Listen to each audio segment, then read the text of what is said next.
Hey guys, Mike Frontera here, back with another retirement theory video. So, if you watch my videos for any length of time, you know I have great love and reverence for the Roth IRA.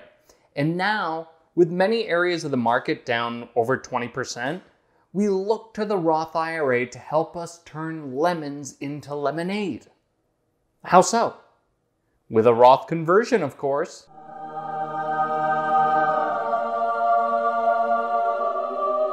Okay, let's take a quick moment to bring everyone up to speed on the basics. The gist of a Roth IRA is that it is an account in which you invest after-tax money, in other words, no deduction, and in turn, it can provide you with tax-free growth and withdrawals in retirement. A traditional IRA, or just IRA, works the opposite, and it's what most of us are familiar with. You generally contribute pre-tax money, but your withdrawals in retirement are considered taxable income.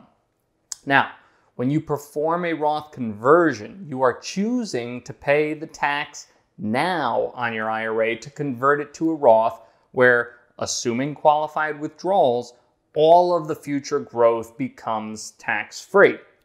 Now, considering that you can convert your pre-tax IRA to Roth in any amount and any year you choose, there are times when a strategic conversion can make a lot of sense.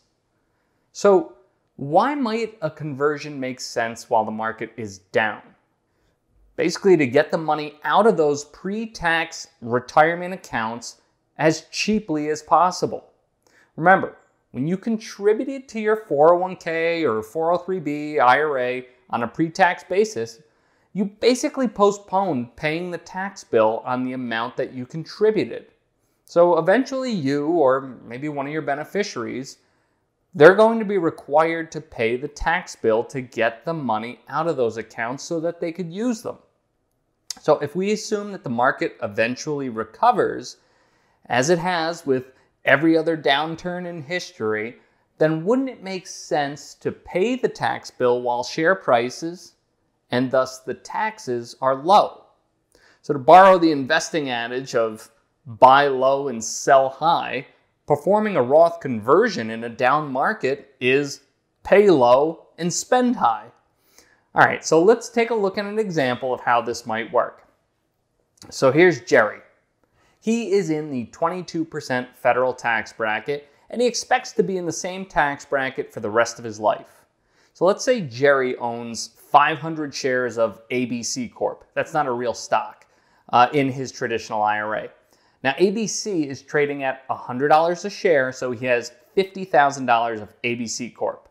A few months later, Jerry notices ABC Corp is now trading 30% lower at $70 a share. So Jerry decides to convert half of his ABC shares to his Roth IRA. Now, assuming that 22% tax rate, his federal tax on the conversion would be 22% times 250 shares times $70 equals $38.50. So Jerry pays $38.50 in tax, and now his 250 shares are in his Roth.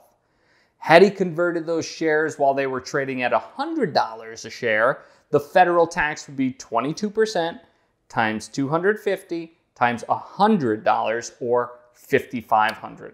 In both cases, he ends up with half of his shares in pre-tax IRA and half in Roth, but performing the conversion while share prices were down knocked his tax bill down from $5,500 to $38.50. Now, the big assumption you must make here is that the share price eventually recovers. Assuming it does, that recovery is allowed to occur tax-free in the Roth.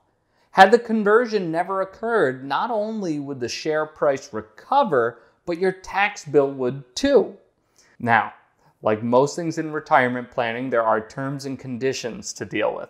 So just the fact that the market is down does not necessarily mean everyone should be performing these conversions.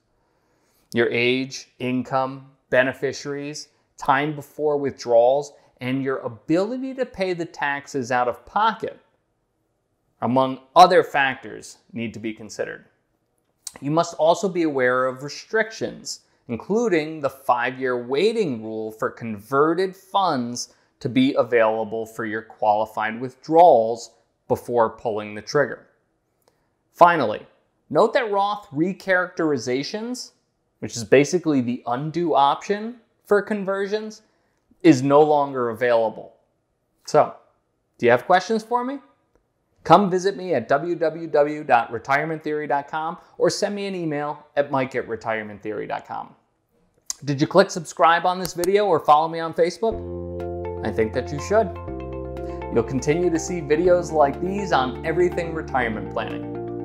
Once again, thank you for joining me. We'll see you next time.